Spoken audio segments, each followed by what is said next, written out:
I just saw these structures here and some kids were opening them up. I was wondering what they were, and it appears these are trash cans with compactors built into the top of it. So you put the trash in the side here in the door.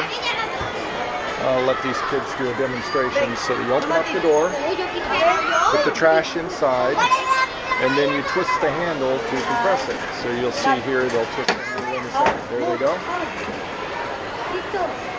And it drops it down. Or maybe it doesn't compress it. Maybe it just drops it in the canister in the bottom. Still, I've never seen this before.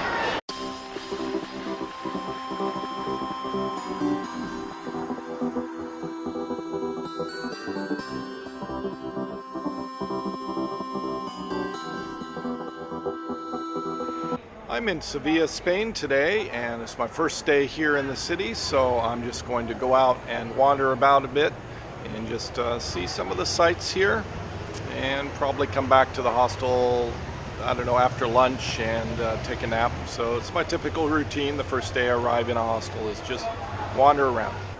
This giant structure here that looks a little bit like a mushroom, the locals call it the giant mushroom, is supposedly the largest wooden structure in the world.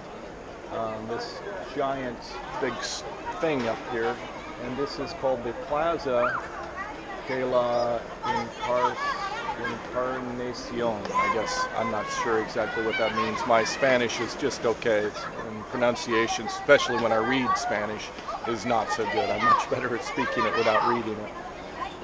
Anyway, this is the first place I wanted to walk to and see. It's just a couple of blocks from my hostel. It's just this big sort of modern art structure, and below is sort of this little mercado, a little market that's below the structure. I really like the architectural style of this church back here. It's the Iglesia de El Salvador. It's the Church of El Salvador. And there's lots and lots of kids out wandering around today. I'm guessing maybe it's their last day of school before the holiday break. But they're all wandering around with balloons.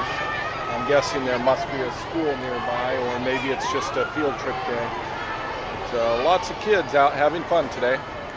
I just found a plaza with holiday setup, sort of a winter theme happening here with some dog sleds, with Eskimos, the igloos. And beyond you can see penguins over here. They have a white ground put in, I guess, to be sort of like snow, and then the pine trees that are sort of frosted to look like there's snow on them. And over here looks like a wall of snow or ice. Quite interesting, especially with this very beautiful Spanish architecture along this back wall here. It's quite delightful walking around Seville. Lots of eye candy, lots of interesting things to look at. I believe this is the main avenue here in Seville, going up and down this area. It looks like mostly a pedestrian zone, except for this tram that's just about to pass me, that's going right down through the middle of this area. So you can see the tram there. And it looks like they have a bunch of holiday lights. It's probably really spectacular to come walk through here in the evening with all of the holiday lights on. There's some musicians over here that are the headless accordion players. It's quite fun. I'm almost around to the front entrance of the cathedral, and there's this area on the main walkway, the main avenue here, where the tram runs, and it's surrounded in this particular area by a Christmas market, a holiday market, and holiday lights. I imagine this is, as I said before, quite spectacular to see at night. I really want to come back here and just see all the lights and, I don't know, all the people wandering around and see what it's all about.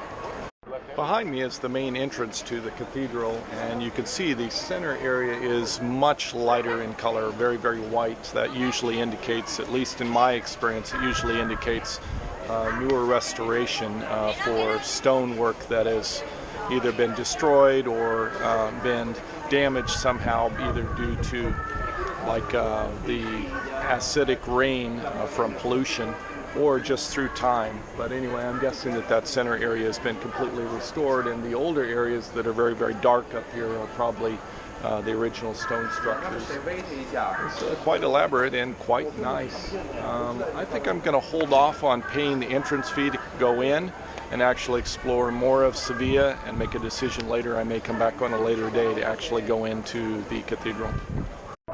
Here's an up-close example of what I was talking about. You can see this stone here, how it has very fine detail, very sharp lines, and just above it, the stonework is very, very eroded, and the chiseling and the definition is very, very rough between the two. And this is very white, and that is more yellow and some blackening. Particularly over here, you can see it very apparent. Here's the entrance fee. It's €9 to get in as an adult, or $4 if you happen to be a student, or I guess probably a child. You get a discount. This is the Palace Alcazar, and some nice carriages, horse-drawn carriages going past with some tourists on them. This is supposed to be one of the best places to go in Seville. I'm just looking at the exterior right now, and again, I'll probably come back in a day or maybe 2 days and go inside here. Haven't yet decided. I just want to look around a little bit more and see what my options are. The palace is exactly opposite of the cathedral, which is on the other side in this little plaza area in between. Entry cost to go into the palace is €9.50. Walking down this little alleyway, and off to my side here is this old wall, and it's topped by sort of like a serrated edge with these capstones. Looks like it's a perimeter wall for the palace gardens is my guess. But it's all surrounded by these really wonderful cafes and little shops with Spanish architecture and lots of little orange trees that are just going up and down the streets here and the little plazas. It's just quite delightful, very, very nice. This is the Garden of Murillo, Jardín de Murillo. I'm going to go wander in there. Looks like there's some orange trees and a bunch of hedges and beautiful parkway.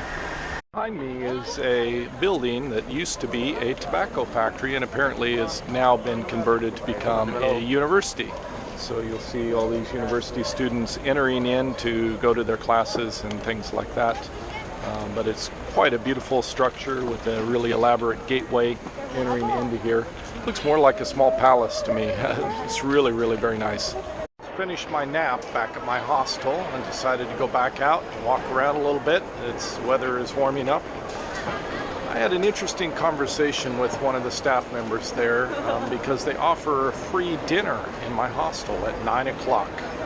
So 9 o'clock p.m. is the dinner time, and so my comment was about the dinner times in Spain. Apparently 9 o'clock or 10 o'clock is the average dinner time for people to eat in Spain. And they eat their lunch around 2 o'clock in the afternoon. Breakfast is between 7 and 8 in the morning on a typical workday. So it's just fascinating to me that the meals are so much later than I'm used to in the US. In the United States, I have my lunch at noon and I have my dinner at approximately 6 o'clock. Rarely do I eat as late as 7 unless I'm eating with a friend. So the times are quite a bit later. Apparently they have some sort of snack around 6 or so after work, but it's just sort of to hold them over until dinner at 9. It's about 6:30 right now. I tried to wait until 9 o'clock for the dinner at the hostel, which is the free dinner, but I had a very light lunch and I had a very small breakfast, and I'm ravenously hungry, so I'm headed out to try to find some food, but in something that's not too big so that I'm able to make it till the free meal. I found something that I absolutely have to try. These ladies over here are eating, are these churros? Churros with hot chocolate for €3. Get the giant container. I just have to try this. It looks really good. Thank you.